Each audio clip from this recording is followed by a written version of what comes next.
قالوا تالله لقد آثرك الله علينا وإن كنا لخاطئين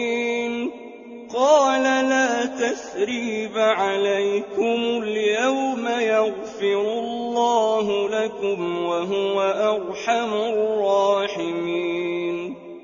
اذهبوا بقميصي هذا فألقوه على وجه أبي يأت بصيرا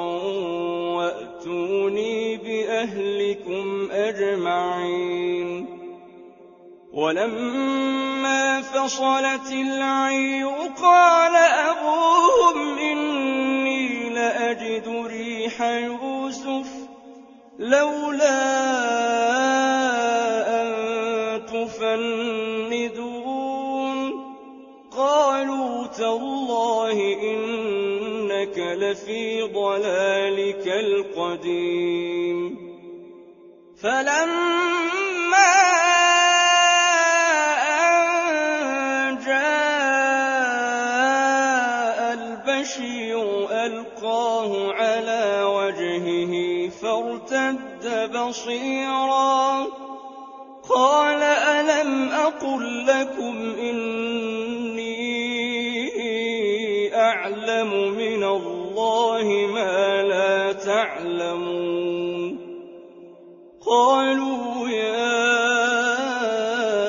أبانا استغفر لنا ذنوبنا إنا كنا خاطئين قال سوف أستغفر لكم ربي إنه هو الغفور الرحيم فلما دخلوا على يوسف آوى إليه أبويه وقال ادخلوا مصر إن شاء الله آمنين ورفع أبويه على العرش وخروا له سجدا وقال يا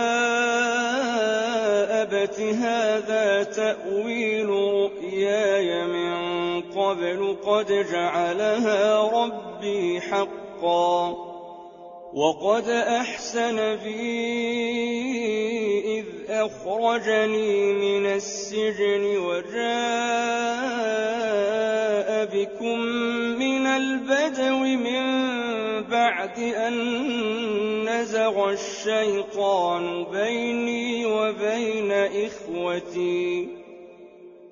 إن ربي لطيف لما يشاء إنه هو العليم الحكيم